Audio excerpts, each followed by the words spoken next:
Jamani, habari zenu, hope mnaendelea vizuri, mko poa. Karibu uweze kujifunza na uweze kupata uelewa kamili kuhusu biashara ya mtandao, namna inavyofanya kazi, inavyokuwa ina operate, ili iweze kukusaidia kuweza kupata uelewa zaidi. Na leo nitajikita kwenye kuelezea biashara, lakini pia nitaelezea kampuni ya BF Suma, hususan kampuni ambayo mimi nafanya nayo kazi kwa miaka 13 sasa. Nimekuwepo hapa, nimekuwa nikifurahia. Kwa hiyo natamani uweze kuelewa. Kwa hiyo kaa kwa kutulia, sikiliza kwa makini ili uweze kujifunza, na mwisho kabisa utapata uelewa kamili kuhusu biashara hii, namna gani inafanya kazi, namna gani inaweza ikaoperate, na namna gani unaweza ukanufaika nayo. Sasa kwa majina naitwa Ibrahim Chenza. Hizo ndizo akaunti zangu, akaunti ya Instagram pamoja na TikTok. Unaweza ukanifuatilia huko katika kushare vitu vingi sana kuhusu network marketing, safari yangu ya maisha, my personal experience na kila kitu huwa na share humo. Kwa hiyo inaweza kukuinspire, unaweza ukajifunza, lakini zaidi ukapata uelewa. Sasa kiini cha yote haya ni kwamba katika maisha kuna benchmark ambayo imewekwa, ambayo hii ni practical, kila sehemu ipo na ina operate. Kwa mtu ambaye analipwa $5,000, ambayo $5,000 kwa pesa za Kitanzania ni sawa na kusema shilingi, kwa sababu dola ni kama 2,650 mara 5,000 ni sawa na mtu akisema milioni 13,200,000. Hii mtu unaweza ukaishi nchi yote na ukawa comfortable kama kipato chako ni hicho, lakini kama kipato chako ni shilingi dola 10,000 ambayo ni milioni 26,500,000, unaweza ukaishi very comfortable katika duniani popote, na unaweza ukapata nafasi ya kusafiri na kuweza kusave pesa na ukainvest kiasi katika maisha yako mengine ili uweze kuendelea kufurahia maisha. Lakini kama utaweza kupata kipato cha shilingi milioni 53 kwa mwezi, basi tunasema wewe una uwezo wa kuenjoy maisha yale mazuri kwenye kila sehemu duniani. Kwa hiyo hii ni benchmark ambayo ipo, na hapa ndipo ilipovutia mimi kuweza kuwa interested kujua kama hii ndiyo benchmark, sasa why mimi nisiweze kutengeneza hii? Sasa kuna vitu vingi ambavyo vinasababisha haya yote yaweze kutokea. Sasa hapa kuna kitu kinasema, yoyote anayekupangia ukubwa wa kipato chako vile vile anakupangia ukubwa wa ndoto zako. Kwa hiyo kama kuna mtu anakupangia ukubwa wa kipato chako, kwamba kipato chako kiishie kiasi fulani, basi anapanga pia ndoto zako. Na ndio maana unakuta mtu mwingine kwa sababu ya kipato chake kinamzuia yeye kwenda kuishi Masaki au kuishi maeneo ambako wanaishi wale watu ambao tunafahamu kwamba wamefanikiwa. Ni kwa sababu gani? Ni kwa sababu kipato chake ambacho analipwa kina determine yeye aishi maeneo gani. Na 90% ya matatizo yako yanaepukika kipato chako kinapokuwa sawa. Kwa hiyo kipindi umepata jambo lote kuwa sawa, kwa hiyo haijalishi sasa hivi unapitia changamoto gani, lakini the moment kipato chako kimekuwa sawa, basi tayari automatic utakuwa umepunguza 90% ya matatizo yako, na ndoto zako 90% zinaathiriwa na kipato chako. Kwa hiyo ukiona leo una ndoto fulani ambayo unatamani maisha fulani kuyaishi na huwezi kuyaishi, kubwa ni kwa sababu ya ndoto zako, ni kwa sababu ya kipato chako ndicho kinachoathiri yote yasiweze kuwezekana. Kwa hiyo unapopata nafasi unatakiwa uwe very serious sana kwenye masuala yako ya kifedha na mambo ya kiuchumi. Unatakiwa uwe serious. Uwe serious kwa sababu muda haukusubiri, wakati unazidi kwenda na siku hazirudi nyuma. Kwa hiyo kila nafasi unayoipata ambayo inaweza ika add something kwenye maisha yako, hebu nakushauri uweze kuitumia, inaweza ikawa na msaada mkubwa kwako. Sasa hapa tutaangalia pesa ni nini? Pesa ni nini? Sasa je, wewe una tatizo gani duniani? Wewe hapo ulipo unatatua jambo gani duniani? Kwa sababu mtu yote anayetatua jambo duniani ana solution, anatoa solution na anapata kipato. Au wewe ndo tatizo? Na kama wewe hutatui tatizo lolote duniani, maana yake wewe ndo tatizo. Na kama hakuna unachokitatua, basi wewe jua moja kwa moja wewe ni nani? Ni maskini. Sasa Afrika tunakumbana na matatizo makubwa mawili. Jambo la kwanza ni tatizo la kiuchumi na jambo la pili ni tatizo la afya. Sasa duniani imejawa na watu ambao wana vyeti vizuri lakini hawana ajira. Hili limekuwa tatizo linalowakabili watu wengi sana. Wanakuwa na vyeti vizuri lakini hawana ajira. Kama unavyojua, serikali imewekeza nguvu nyingi kwenye ajira, lakini ajira zimekuwa imewekeza nguvu nyingi kwenye elimu. Elimu, watoto wamesoma, wanapomaliza wanatoka wote wakiwa wanahitaji ajira, lakini ajira zinakuwa hazipatikani. Sasa kila mwaka wahitimu wapya zaidi ya 750,000 wanaopata kazi ni wachache sana ambao wanapata kazi. Wanaopata kazi ni asilimia chache sana ambao labda 250,000.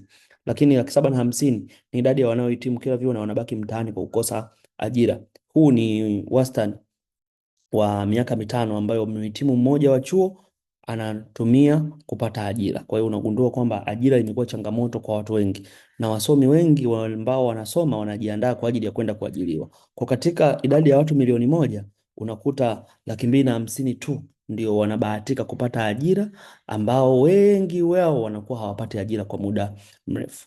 Sasa changamoto ambayo inawakabili pia wafanyakazi ni kwamba ukiangalia picha hiyo inaonyesha kwamba fuel price iko juu, food stuff price iko juu, house rent iko juu, nyumba, makazi, chakula na mafuta viko juu, lakini mshahara ni mdogo sana wa huyu mtu ambaye yuko hapa. Ndio mtu anamwambia look at your mates are now grown up, wenzako wamekuwa, wewe umebaki pale pale, kwamba kipato cha watu wengi hakiongezeki, lakini mahitaji yanazidi kufanya nini? Yanazidi kuongezeka. Sasa utaangalia hapa idadi ya wastaafu mbalimbali wamekuwa wakilalamika kwamba bado kipato chao hakitoshelezi, inabidi waongezewe kiinua mgongo. Hii inatokea Tanga kwa sababu wanapata changamoto na hawajui nini wafanye, nini wafanye. Sasa Watanzania wengi sana mahitaji ni makubwa na kipato chao ni kidogo. Kwa hiyo kipato ni kidogo na mahitaji ni makubwa. Kwa hiyo hii inaathiri maisha ya kila mtu. Sasa swali, tunafanyaje? Tunafanyaje ili kuweza kuingiza kipato au kuweza kukuza kipato tulicho nacho? Kwa sababu mwingine anapata kipato kidogo, anatamani akikuze, mwingine anatamani aongeze kipato chake kiweze kuwa kikubwa. Tunafanyaje? Sasa swala kubwa watu wengi wanashindwa kufanya kwa sababu ya changamoto ya mtaji. Mtu anakosa mamilioni hayo ili aweze kuanzisha biashara yake kwa sababu mtaji ni mdogo, hana mtaji. Lakini jambo lingine ni usimamizi. Kuna watu wanakuwa na mitaji lakini kumwachia mtu akusimamie biashara yako ni hatari, kwa sababu ni rahisi ukuta umepoteza kila kitu kwa sababu hiyo ya usimamizi. Lakini mwingine ni uzoefu, hana uzoefu kwenye biashara, anataka kuingia, sasa inamletea changamoto kwa sababu anaweza kufanya makosa, mwisho wa siku akapoteza kila kitu. Lakini kingine ni uoga na hofu, hofu ya kupoteza, uoga, sijawahi kufanya, nini kitakachotokea, nikikwama, je, itakuwaje? Lakini mtu wa kukumfundisha anakosa, mtu wa kukufunza. Unatamani ufanye biashara, lakini hakuna mtu ambaye yuko mbele yako anaweza akakushika mkono, anaweza akakuelimisha, anaweza akakuongeza. Swali, je, ikitokea biashara ambayo mtaji wake ni mdogo, namna ya usimamizi ni si mgumu, lakini hakuna kodi za moja kwa moja, lakini riski ni ndogo. Je, uko tayari kuanza? Swali. Kwa sababu tunaposema kodi, unaenda kulipa pango la nyumba wakati hujui biashara yako itakuwaje. Kodi zinakuwa ni bei kubwa. Je, utakuwa tayari kuanza hii biashara? Sasa biashara hiyo ipo karibu kwenye karne ya 21, ambako biashara ya karne ya 21 ni biashara ambayo nakwenda kukuelekeza sasa hivi.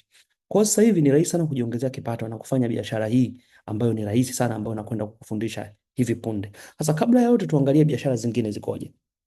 Biashara zingine zinapofanyika kazi, cha kwanza, bidhaa zinatoka kiwandani, inaweza ikawa ni maji au chochote kile. Tunachukua tu mfano, ikienda kwa wakala mkubwa inakuwa shilingi 600, ikienda kwa duka la jumla inakuwa ni shilingi 700, ikienda kwa muuzaji wa rejareja inakuwa shilingi 800, mpaka inamfikia mtumiaji inaweza ikawa 900, 1000, 2000, 3000 kulingana na eneo ambalo umefanya nini, umekwenda. Lakini mchakato huu unapelekea kuongeza gharama ya uzalishaji na kipato cha nini, cha hii biashara. Mfumo wake unasababisha mtumiaji analipa gharama nyingi ili aweze kupata bidhaa. Sasa yote haya ili aweze kumfikia, ili mtumiaji aweze kujua bidhaa fulani, ataona matangazo kwenye TV, ataona redioni, ataona kwenye mitandao ya kijamii, mabango na watu maarufu. Sasa hivi imekuwa kawaida sana watu maarufu kupata pesa kwa sababu wanatumia ushawishi wao kwenye jamii kuweza kutangaza bidhaa fulani. Wanakwenda wanajichatua akili huko, wanazitangaza bidhaa kwa sababu wana watu wengi ambao wanawafuatilia. Na hawa watu wanalipa pesa nyingi sana. Ndio maana maisha yao yanakuwa ni mazuri na wanaishi vizuri kwa sababu wanapata pesa nyingi kutokana na nini? Kutokana na mfumo wa biashara ambao wanautumia ili bidhaa ziweze kuuzika. Sasa leo nataka nikufundishe mfumo mpya wa usambazaji ambao mfumo huu bidhaa inatoka kiwandani moja kwa moja inaenda kwa mtumiaji ambaye aidha ni mimi au wewe au mtu mwingine. Sasa mfumo huu uko tofauti kwa sababu hakuna matangazo ya kwenye TV, hakuna matangazo ya redioni, hakuna matangazo kwenye mitandao ya kijamii, hakuna matangazo kwenye mabango wala kuwatumia watu maarufu ili kuweza kufanya biashara. Lakini hapa ipo namna ambayo unakwenda. Sasa niukaribishe katika kampuni ya BF Suma, kampuni mojawapo ambayo inatumia mfumo wa network marketing kwenye usambazaji wa bidhaa zake. Na hapa utaweza kujifunza. Lakini kabla ya yote, natamani ufahamu BF Suma ni nini. Lakini kabla ya yote, BF Suma mfumo wake ni kwamba bidhaa inatoka kwenye kiwanda cha BF Suma inakwenda moja kwa moja kwa msambazaji ambaye huyo ni nani? Ni wakala na msambazaji. Sasa uzuri wa hii biashara ni kwamba mtaji wake ni mdogo. Mtaji fedha ni kiwango kidogo sana. Yaani kwa 100,000 50 tu mtu anaweza akaanza biashara. Lakini hauhitaji experience kwa sababu biashara hii unaifanya huku unajifunza. Haihitaji usimamizi kwa sababu hautampatia mtu mwingine ya kusimamia, bali utaisimamia wewe mwenyewe kwa kutumia teknolojia za kisasa na application ambayo unapewa unapokuwa una operate biashara. Lakini kingine, risk ni ndogo. Risk ni ndogo kwa sababu mtaji wake pia ni mdogo, kwa hiyo hauna sababu ya kuweza kuogopa kwa sababu huwezi ukapoteza fedha. Unajifunza huku unaingiza pesa. Unapata nafasi ya kujifunza huku unaingiza pesa. Huku unajifunza huku unaingiza pesa. Lakini inahitaji tu mtu ambaye ana ndoto. Kwa hiyo haihitaji education background, haihitaji connection ya familia, haihitaji ya nini. Yani mtu yote anaweza. Kikubwa tu uwe na ndoto na unamaanisha kwenye ndoto zako unazozitaka. Sasa mwanzilishi wa hii kampuni anaitwa Chang Chang Yeo, ambaye huyo ni founder na CEO wa kampuni kubwa inayoitwa Bright Future Group. Sasa kampuni ya Bright Future Group ndani yake kuna kampuni inaitwa BF Suma, ambayo BF Suma ni kirefu cha maneno Bright Future Superior Unique Manufacturers of America. Sasa tuangalie historia ya hii kampuni. Historia ya kampuni hii imeanzishwa miaka kidogo nyuma huko mwaka 93 ambapo kampuni ya Bright Future Pharmaceutical Laboratory ilianzishwa. Na baada ya hapo kampuni hii ikaenda kufungua kampuni ndogo ya BF Suma nchini Marekani, ambayo kampuni ya Bright Future inadili na utengenezaji wa madawa mbalimbali ambayo yanauzwa Asia, Marekani pamoja na Ulaya. Lakini huku Marekani wakaenda kufungua kiwanda ambacho kinatengeneza natural products, bidhaa za afya ambazo ni natural, ambazo hazitumii kemikali katika kutengeneza kwake, kuanzia teknolojia, namna ya kupanga na namna ya kuzihifadhi, ili ziweze kumpatia mtumiaji nafasi ya kupata kitu ambacho hakitamsababishia matatizo anapokuwa anakitumia. Kwa kampuni ya BF Suma mwaka 2010 ilianza usambazaji wake rasmi Afrika, na mpaka mwaka 2005 ilipanua viwanda vyake nchini Marekani kwa sababu ya demand ilikuwa kubwa. Mwaka 2017 BF Suma ilifuzi ukaguzi wa vyeti vya ubora ambayo ni US FDA pamoja na GMP. Mpaka mwaka 2018 BF Suma ikafungua kituo cha uvumbuzi wake New York, ambacho hiki kinafanya research and development. Wanafanya research mbalimbali za kiafya. Kwa nini watu wengi wanakuwa wanauma magonjwa yasiyoambukiza? Kwa nini changamoto zinakuwa ni nyingi? Kwa nini kinafanyika ili kuweza kusolve? Alafu kampuni hii pia imejikita katika kusambaza bidhaa za afya. Kwa hiyo kuna certificate mbalimbali kama unavyoziona hapo ambazo zime approve, na pia Tanzania pia TBS pia imehusika katika kuhakikisha imezi approve, na TBS wamefanya visiting kwenda kiwandani zaidi ya mara 5 kwa hapa Tanzania kwenda kujionea uzalishaji na utengenezaji wa bidhaa zinavyofanya kazi. Kwa hiyo BF Suma ni kampuni inayodeal na mambo ya afya. Sasa siku hizi ni kawaida sana kukuta na mwanaume ambaye amepoteza nguvu za kiume. Ni jambo la kawaida sana siku hizi. Na hapa nitaelezea kwa nini imekuwa ni tatizo kubwa. Lakini siku hizi ni kawaida kwa wanaume kufa kwa sababu ya ugonjwa wa tezi dume. Imekuwa ni kawaida sana. Kwa mfano Mzee King Majuto alifariki kwa sababu ya ugonjwa wa tezi dume. Watu wengi sana ambao wana umri mkubwa wamekuwa wakifariki kwa sababu ya tezi dume. Lakini siku hizi ni kawaida watu kupata bawasiri na choo kigumu. Imekuwa ni changamoto kubwa sana. Lakini siku hizi ni kawaida kupata matatizo yanayotokana na uzito na wa kupindukia. Mtu anakuwa ni mzito kupindukia, unene uliopitiliza, kwa hiyo inakuwa ni kawaida. Lakini pia siku hizi ni kawaida kwa wanawake kuwa na ugonjwa wa UTI inayojirudia rudia mpaka wanaita UTI sugu. Na inawezekana inawasababisha namna wanawake wengi wanakosa hata ujauzito. Lakini siku hizi ni kawaida wanawake kutokwa na maji machafu ukeni. Lakini siku hizi ni kawaida pia kuwa na chunusi zisizopona. Sasa yote yanasababishwa nini? Yote yanasababishwa na kitu kinachosababisha mbegu za asili hazipo tena. Zilizopo zimetengenezwa viwandani. Mbegu za GMO hazipo kabisa. Na hapa ukiangalia kwa mfano nchi ya Urusi imepiga marufuku mbegu za GMO zisiingizwe nchini kwao. Maana yake wamegundua kuna tatizo, lakini je, hapa kwetu zipo au hazipo? Utagundua zipo sana, zimetengenezwa viwandani. Lakini njoo angalia ardhi. Ardhi inatumia mbolea za kemikali, dawa za kuzuia na kuua madudu, zote hizi mtu anazila. Kwa hiyo leo watu hawataki kupalilia, wanataka wapulizie tu dawa magugu yaondoke. Kwa hiyo yote hayo ni kemikali ambazo zinakwenda kwenye ardhi, ambazo zinasababisha ardhi inaondoa ile rutuba ya asili. Lakini njoo kwenye mazao. Mazao yanakuzwa kwa kuwekewa kemikali za kuulia wadudu na magugu. Kwa hiyo utagundua ni tatizo. Lakini pia uhifadhi kwenye maghala yanayotumika kemikali kuzuia wadudu wasipunje mazao, ili wasubiri bei ipande waweze kufanya biashara. Njoo kwenye mifugo. Leo kuna kuku ambao wanachomwa sindano za kuzuia magonjwa na kukua haraka. Leo tunakula kuku ambao ni wadogo kwa muda walioishi, lakini ni wakubwa kwa muonekano. kuku wa kisasa hawa ambao tunawala kila siku. Kwa hiyo utagundua zote hizi ni changamoto. Sasa hiyo yote ndio maana inasema serikali imesema bado kansa ni tishio kuliko COVID-19. Sasa hapa kinga ni bora kuliko tiba. Sasa jiulize maswali yafuatayo. Je, watu wataacha kula wanyama? Je, watu wataacha kula mazao yaliyokuzwa na mbolea za kisasa? Je, watu wataacha kula mazao yaliyotokana na mbegu zilizotengenezwa kwenye maabara? Je, watu wataacha kula mazao yaliyolimwa katika mashamba ambayo magugu yaliondolewa kwa kutumia kemikali? Na je, watu wataacha kula mazao yaliyohifadhiwa kwa kemikali ili kusubiri bei ipande? Kama jibu ni hapana, basi tegemea ongezeko la magonjwa ya kisukari, presha, bawasiri, magonjwa ya tezi dume, upungufu wa nguvu za kiume na uvimbe kwenye kizazi, magonjwa ya mirija kuziba, uke mkavu, kukosa hamu ya tendo la ndoa, ugumba, hormone imbalance, magonjwa ya UTI sugu, magonjwa ya kansa ya utumbo na magonjwa ya kansa ya damu. Haya yategemee, kwa sababu yote yanasababishwa na mtindo wa maisha na vyakula tunavyovila kila siku. Hivyo hakuna aliye salama. Sasa chochote ambacho dunia inakipenda kifanye kiwe biashara yako, na chochote ambacho wewe unakipenda kifanye kiwe hobi yako. Sasa hapa swala sio hobi, swala ni kwamba dunia inahitaji nini, demand iko wapi? Sasa kuna pesa nyingi sana. Pesa ni nini? Pesa ni faida unayoipata kwa kuuza majawabu ya matatizo ya watu. Kwa hiyo hapa tunaangalia tatizo kubwa la afya, alafu tunaangalia kuprovide solution ambayo tunatoa majawabu ya matatizo ya afya. Nini kitakachotokea? Kitakachotokea utakwenda kutengeneza faida. Sasa hapa zijue bidhaa za kampuni ya BF Suma. Kuna pesa kwenye tasnia ya afya.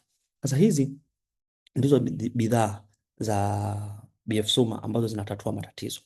Zipo bidhaa za uzazi kwa wanawake ambazo ni hizo hapo. Hizi ni bidhaa za uzazi kwa ajili ya wanaume, zinasaidia mambo ya tezi dume. Zipo bidhaa za homoni kuvurugika, hizo hapo ni bidhaa za homoni kuvurugika. Kwa mtu yote mwenye changamoto ya homoni kuvurugika, hizo bidhaa zinawasaidia. Lakini zipo bidhaa za kinga za mwili. Watu wenye CD4 zilizoshuka ziko chini, kinga za mwili ziko chini, wanapata athari kwa sababu kinga zao ziko chini. Bidhaa hizi hapa ni kwa ajili yao. Lakini bidhaa za mmeng'enyo wa chakula, mtu mwenye vidonda vya tumbo, watu wenye choo kigumu, watu ambao hawapati choo, bidhaa hizo hapo. Lakini kuna mfumo wa mmeng'enyo wa chakula, bidhaa ni hizo hapo. Lakini zipo bidhaa kwa ajili ya watoto, hizo hapo. Zipo bidhaa kwa ajili ya watoto, hizo hapo. Lakini zipo bidhaa kwa ajili ya usafi binafsi. Utagundua kuna hizo bidhaa ni kwa ajili ya usafi binafsi. Zipo bidhaa za uzazi kwa ajili ya wanawake, kurekebisha hormone, kumfanya mwanamke aweze kuwa safi, kusafisha mirija. Hizo bidhaa ni kwa ajili yao. Lakini bidhaa za mfumo wa damu, watu wenye pressure, watu wenye kisukari, watu wenye wanaosahau, watu wanaotaka kutoa sumu mwilini, viungo na mifupa, bidhaa kwa ajili ya kinga nani, mifupa na viungo, watu wanaopata matatizo ya mgongo, joint na maeneo mengine mengi. Sasa hapa utagundua ngozi, bidhaa zinazoondoa ngozi na kufanya ngozi iweze kuonekana vizuri, zinapambana na uzee, hizo hapo. Sasa ukiachana yote hapo, utagundua kabisa kuna dimandi kubwa ya watu wanapopata matatizo kwenye swala zima la afya, na hakuna aliye salama, na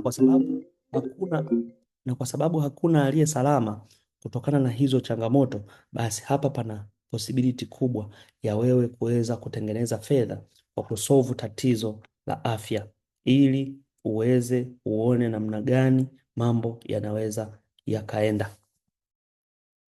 Sasa kuna faida tofauti tofauti ambazo unaweza ukazipata kwenye kampuni ya BF Suma, na hapa ndipo unapoweza kutengeneza kipato. Zipo njia 5 za kuweza kujiingizia pesa kwenye kampuni ya BF Suma.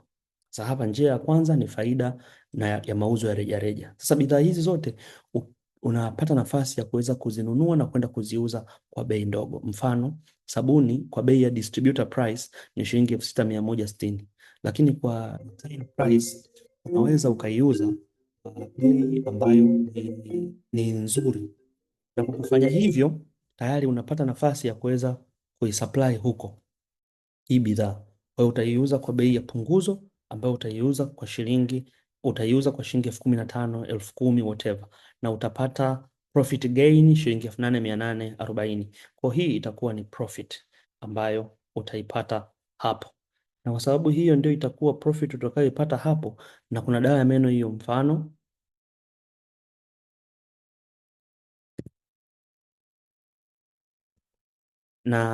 kuna bidhaa hiyo hapo ambayo ni Dr. Tears inauzwa shilingi 15,400 ambayo ni distributor price, na wewe utaenda kuiuza zaidi ya hapo. Kuna faida ambayo utafanya nini? utaipata. Sasa hizi ndizo bei za bidhaa mbalimbali ambazo zipo bei za mteja na zipo bei ambazo si za mteja, ambazo ni distributor price, na kwenye kila bidhaa unapata nafasi ya kutengeneza point ambazo hizi ni PV. Sasa hiyo ni faida ya kwanza. Faida ya pili ni faida inayotokana na mauzo ya timu yako. Kwa kuuza hizi bidhaa, aidha umenunua kwa ajili ya kutumia au umenunua kwa ajili ya kwenda kumuuzia mwingine au umenunua hizi bidhaa kwa ajili ya kumpatia ndugu yako, basi kwenye kila bidhaa mtu atapata gawio la faida ya 5% mpaka 28%. Hiyo ni kwa sababu ya zile bidhaa ambazo promote, umesababisha bidhaa zimeuzika, kuna gawio ambalo utalipata, ambapo kwenye biashara ya zamani aitakiwa alipwe influencer au TV au matangazo kufanya promotion, lakini hapa utapata wewe kati ya 5% mpaka 25% ya kazi iliyofanyika wewe na timu yako. Kwa hiyo ni advantage. Lakini faida nyingine ya tatu ni bonus ya kutengeneza viongozi, ambapo hapo utalipwa 5% mpaka 25% kwa kila kiongozi anapowasaidia wengine kujitengenezea kipato na kuwasaidia wengine waweze kunufaika. Kwa hiyo hapa kama ni wewe ni kiongozi, utakapowasaidia wengine basi utanufaika. Kwa kila kiongozi anapokuwa qualified leader utalipwa 5%, na kama viongozi wako 5, maana yake 5% jumla itakuwa ni 25%. Kwa kati ya 5% mpaka 25% utapata faida hapo. Lakini ipo faida nyingine ya kusponsor. Hii faida kwa kila mtu ambaye ulimshawishi aweze kuanza kufanya biashara ya usambazaji wa hizi bidhaa, wewe utalipwa pale atakapofika rank ya senior leader. Kwa hiyo kila atakapofika wewe utalipwa 6.5% ya kazi aliyofanya yeye. Unapata nafasi ya kupata kutoka kwa watu wengine kazi walizofanya watu wengine. Lakini kampuni pia inagawa 3% ya faida yake duniani kila mwezi. Kwa hiyo mauzo yote yaliyofanyika duniani unapata nafasi ya kupata faida kama umetengeneza kuanzia viongozi 3 chini. Kwa hiyo ukipata nafasi ya kutengeneza viongozi 3 utapata 1.5%. Ukitengeneza viongozi 4 utapata 2.5%, na ukitengeneza viongozi 5 utapata 3%. Kwa hiyo utanufaika kwenye gawio hilo la kampuni. Lakini nje na faida hizo ambazo nimezungumza za kifedha ambazo zinatolewa kila mwezi, kuna tuzo ambazo zinatolewa kila mwaka. Kwa tuzo zinazotolewa kila mwaka, hizo ni faida zingine ambazo zinatolewa ambazo unaweza kuzipata kufanya kazi pamoja na kampuni ya BF Suma. Tuzo ya kwanza ikiwa ni safari. Kwa hiyo hapo unapata nafasi ya kupata safari ya kusafiri nje ya bara la Afrika kila mwaka na ndani ya bara la Afrika kila mwaka. Kwa hiyo safari hizi zipo kwa ajili yako. Kwa hiyo kwa mfano hapo mimi nilipata nafasi ya kusafiri, mimi nimeshasafiri nchi nyingi ndani ya dunia hii. Hapo nilikuwa Pattaya City, utaona mji ambao uko pale Thailand. Nilipata nafasi ya kufika hapo, nilienda nikaona vitu. Guys, tumekuja kula lunch. Eneo tunalokula lunch ndio hili. Ukisafiri ndio utaona duniani kuna business idea nyingi sana. Kwa hiyo Mungu awatie nguvu, ila mjue dunia hii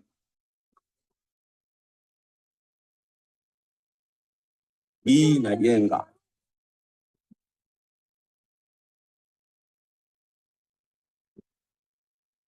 That's the thing. So hiyo ni sehemu ambayo nilipata bahati ya kwenda, iko hapo Thailand, ambao tulikwenda kwa ajili ya kupata lunch. Kwa utaona mazingira ni amazing. Yote hizi ni experience ambazo tunazipata. Hapo nilipata bahati ya kusafiri na viongozi wangu zaidi ya 10 ambao nilisafiri nao kwenda Thailand pamoja na Hong Kong. Hii ilikuwa ni mwaka 2023.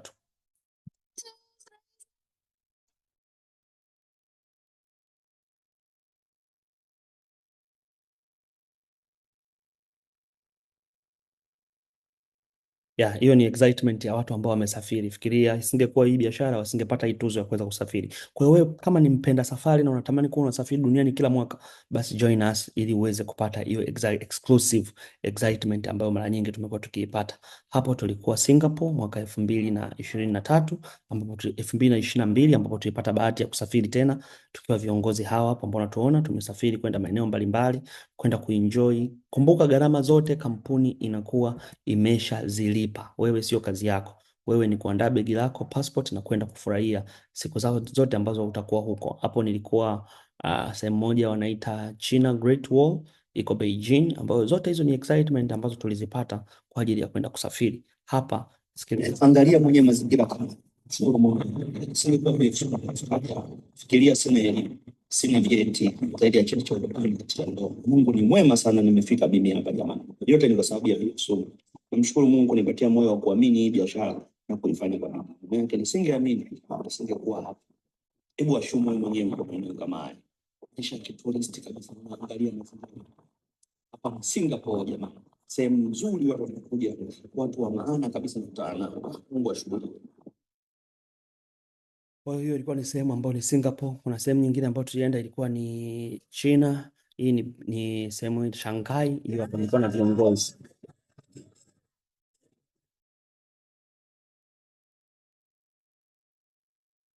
Kwa hiyo hapo ukiangalia ni excitement zote kwenye safari, tunafurahia maeneo mbalimbali kwenye safari. Kwa hiyo kama wewe ni mpenzi wa safari, hii ni fursa kwako kuweza kupata nafasi kila mwaka ya kuweza kusafiri kwenda maeneo mbalimbali. Hapo tulikuwa tumeenda cruise ship dinner, ambao tunapata chakula kwenye boat. Hiyo nilikuwa Hollywood, Marekani, ambapo ni California, Los Angeles, ambao tulipata nafasi ya kwenda huko. Hapo nilienda Nevada, California na Nevada, sehemu moja inaitwa Las Vegas, ambapo tulipata bahati ya kwenda.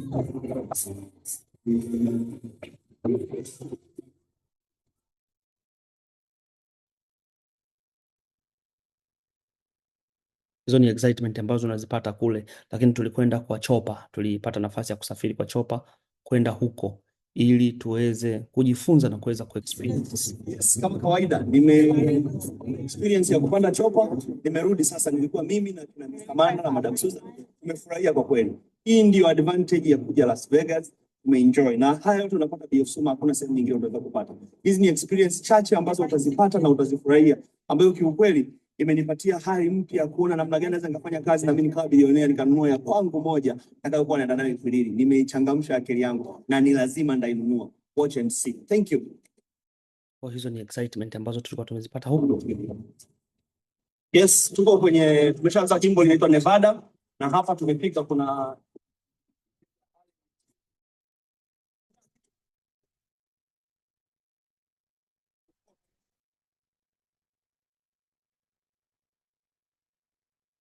ni experience ambazo unazipata kwenye safari.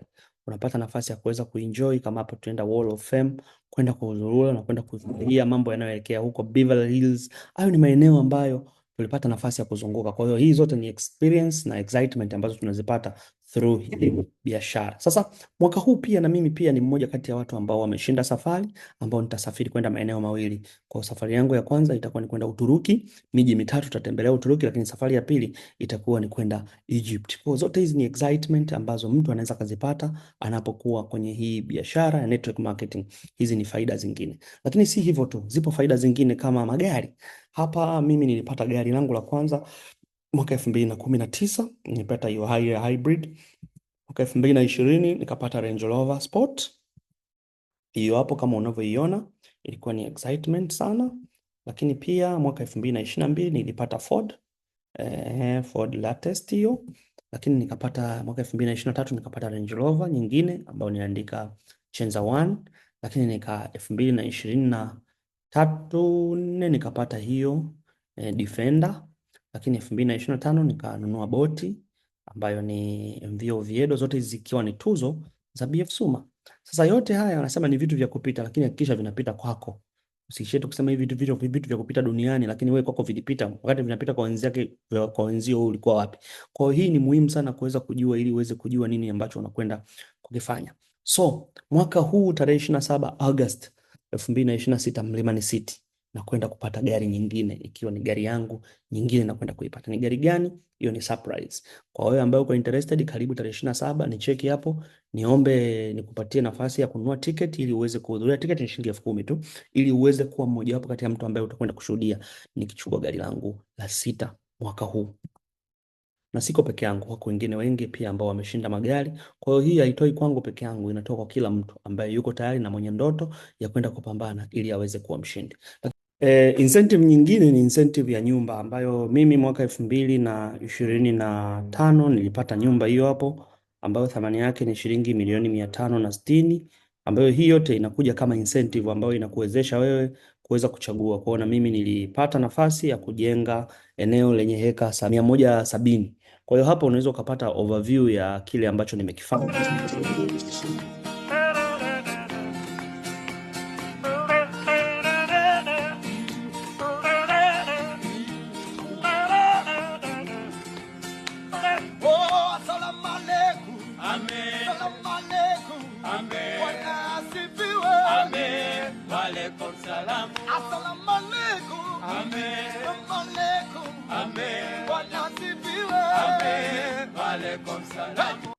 Kwa ni eneo ambalo lipo karibu na maji, ambalo kuna greenish nzuri sana. Kwa unaweza ukapata ukinywa nyakati za usiku, unaona kama picha kama hizo hapo ambazo zinaonekana ni dream house ambayo nilikuwa naiwaza muda mrefu. Hii nyumba kwa juu inaonekana ndogo, lakini chini ndio kubwa kwa sababu ina vyumba underground. Kwa hiyo zote ni dreams ambazo unaweza ukawa nazo na ukaamua kufanya vyovyote vile ambavyo wewe unafanya nini, unafikiri. Kwa hiyo yote hayo unayaweza. Kuna gym hapo, kuna garden, kuna sehemu ya mifugo, kuna everything, kitu ambacho unaweza ukakipata. Lakini pia kuna sehemu ambayo nimeweka kwa ajili ya kufuga farasi ambao ni Oviedo Stable House ambayo iko hapo, na kuna farasi ambao wapo hapo, lakini hiyo ni lift ambayo inakutoa chini kukupeleka juu ambao ni underground, na pana gym.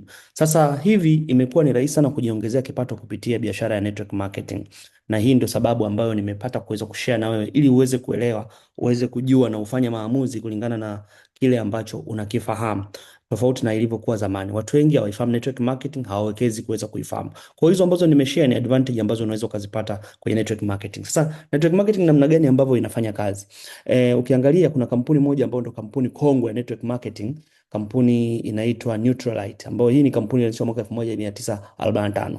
Kwa hiyo kama wewe unaisikia leo network marketing, maana yake wewe ndio umechelewa kufahamu, lakini hii ni fursa ambayo ipo siku nyingi sana na kampuni hiyo imekuwa ikioperate. Sasa huu ni usambazaji ambao unasambaza bidhaa na unalipwa mara mbili. Kwa hiyo namna inavyofanya kazi, jambo la kwanza unatakiwa ujoin as a distributor, alafu kisha join as a distributor unatakiwa uuze bidhaa direct, moja kwa moja uende kuziuza bidhaa wewe mwenyewe. Lakini namba tatu, wa recruit watu wengine waweze kuwa distributor kama wewe na upate nafasi ya kujenga team. Sasa ile timu yako ndio itakayosababisha uweze kutengeneza mauzo mengi na utalipo commission ambazo ni bonus mbalimbali pamoja na hizo incentive zingine. Kwa hiyo hapa unaweza ukagrow mauzo yako na ukakua kama unavyotaka wewe kwenda. Sasa ipo kampuni ambayo hiyo kampuni ndo kampuni tunasema famous, inaitwa Amway.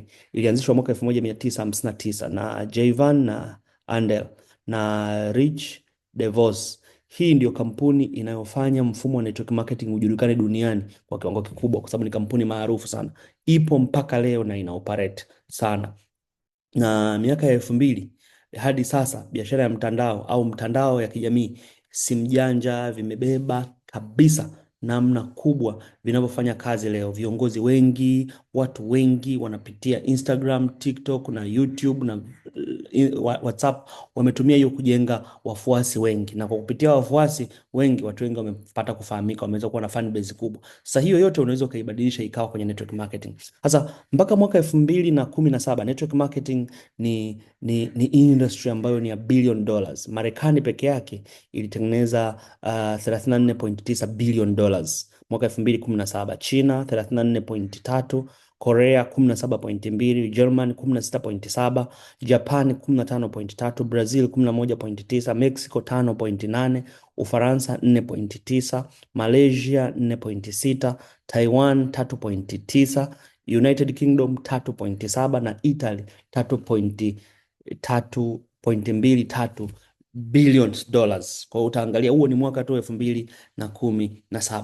Kwa hiyo network marketing global sales imekuwa ikisababisha mauzo ya rekodi ya dola bilioni 189.6. Kwa hiyo hii ni data ambazo zipo, kwa hiyo ukienda kuzifuatilia utazigundua na utazikuta. Kwa hiyo hii sio industry ambayo wewe unaweza kuifikiria poa ukasema hizi ni biashara ambazo hazieleweki, lakini people they are benefiting from it, na imekuwa ikigrow kila siku. Ukiangalia data hapo mwaka 2009 imekuwa ikifanya dola bilioni 117, 2010 bilioni 132, 2011 bilioni 158, 2016 12 bilioni 167, 2013 bilioni 178, 2014 bilioni 182, 2015 bilioni 183, 2016 bilioni 182 na 2017 bilioni 189. Hizo ni data za kipindi hicho. Sasa ukiangalia data za sasa hivi utagundua imekwenda mbali sana.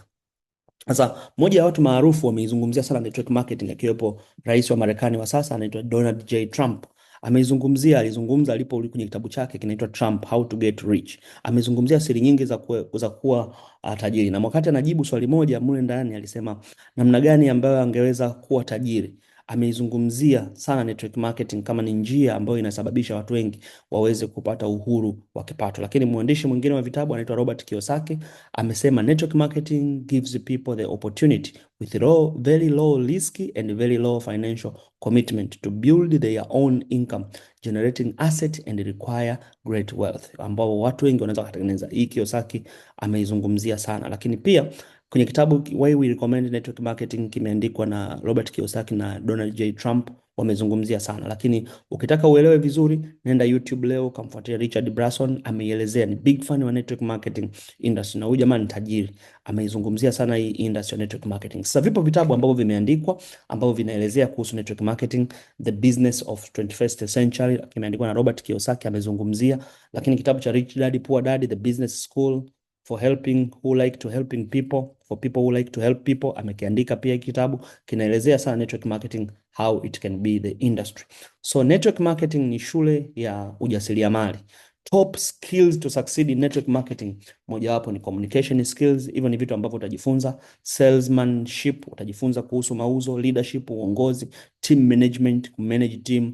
Marketing, utajifunza time management. Hivi ni vitu ambavyo utajifunza kwenye network marketing, kwa sababu hili ni darasa kabisa la ujasiriamali. Sasa kama umeona faida na uko tayari kuanza sasa kwenye hii biashara network marketing, nitakuomba uniandikie hapo kwenye comment. Unaweza ukaniandikia kwenye comment au ukaenda Instagram ukaniandikia nipo tayari, na utapata namba yangu ya simu, na namba yangu ya simu itakupeleka moja kwa moja kuweza kupata maelekezo mengine namna gani unaweza ukaanza biashara. Lakini vifurushi ambavyo unaweza ukavitumia kuweza kuanza biashara ya network marketing, hasa kwa kampuni ya BF Suma, ni very low. Yani tunaposema very low, yapo makampuni mengine yanaanza tu kwa milioni 4, milioni 7, laki 8, laki 7. BF Suma unaweza ukaanza kwa shilingi 1,37,200 tu.